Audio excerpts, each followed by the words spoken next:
You know, really, the past, the present, and the future is just one big cycle. I believe, as most Buddhists and Hindus believe, that it's us coming back, you know. Like our kid, it's something you did, God knows when, but you're doing it again. It was almost as if my dad had the whole thing mapped out, and we were just these lab rats trying to find our way through the maze that hadn't quite been finished yet.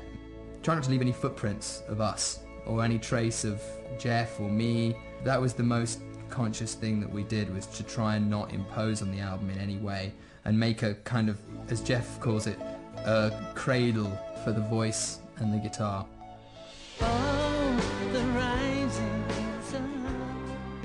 To make an album, make those songs all finished and mixed, started out really daunting because I was so used to working with George so closely, until I realised that, you know, that Danny was going to be there all the time. Once we got into it, like after a couple of tunes, George sort of was with us, really. Oh, the rising sun. What he wanted really was kind of like demo form of music, but they deserved more than that because they were great songs as far as I was concerned. And so, sorry George, I made them a little bit posher than you may have wanted them, but I felt that I was only doing them justice. I still do it the same as we did it 30 years ago or even 40 years ago. It's still in the old school of music, or, you know, in the 60s or 70s way of doing stuff. It's not high tech, and it's not a rap or techno or whatever version of it. Just acoustic guitars played by people into microphones onto tape. His time as a musician was incredible. He had fantastic time, and as a drummer, you know, that's something that's important, and it's something that I noticed way early on. He wasn't a rusher, he wasn't a dragger, he had a beautiful heartbeat. I don't want you, but I hate to lose you. You got me in between the devil and the deep blue sea.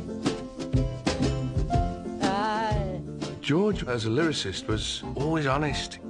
If he believed in something, he'd write about it, and if he didn't believe in something, he'd write about that too. The devil and the deep blue sea. I wanna cross you off my list, but when you come knocking on my door, fate seems to give my heart a twist, and I come running back home. I should hate you, but I guess I love you.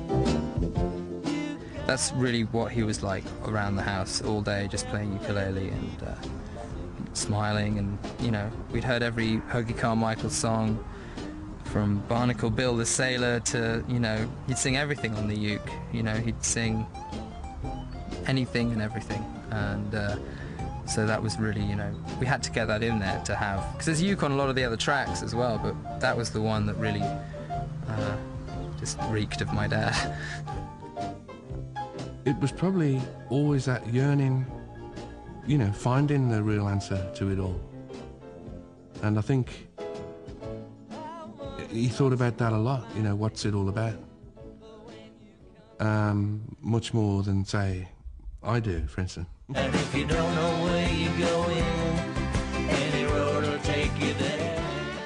The problem with talking is, you know, like, the more you say, the more you bury yourself in, you know, it's very difficult to express what you feel in your heart. May not know who you are. In a song, though, because you have the addition of the music and the value of sound, that it touches places that, you know, other things don't touch, and so it can stir you from a much deeper, subtle level. I try to do my music about what my experiences are. He wrote about important things like spirituality and corruption and stuff like that. He never wrote a song that was just like a song, you know, like I love you, and that's why I think you're nice. Nobody seems to listen to anything anyway these days, do they? All got cloth ears. Especially me. Never slept so little. My dad's favourite number was 7, and a lot of things that he did were according to the number 7, whether he meant it or not, and that was the highest honour I could have given a track on the album, was to put it track 7. That is my favourite, that track. I love it. Talking to myself, crying out loud. Only I can hear me. I'm stuck inside a cloud. Sometimes he'd be up and sometimes he'd be down. I'm not making him a saint. He could be a bit grumpy now and again. This is real life, you know, trees are growing and they give oxygen to the planet. They don't take it away like, you know, traffic jams. Sometimes I just feel I'm actually on the wrong planet, you know? And I feel great when I'm in my garden, but the moment I go out the gate, I think, what the hell am I doing here?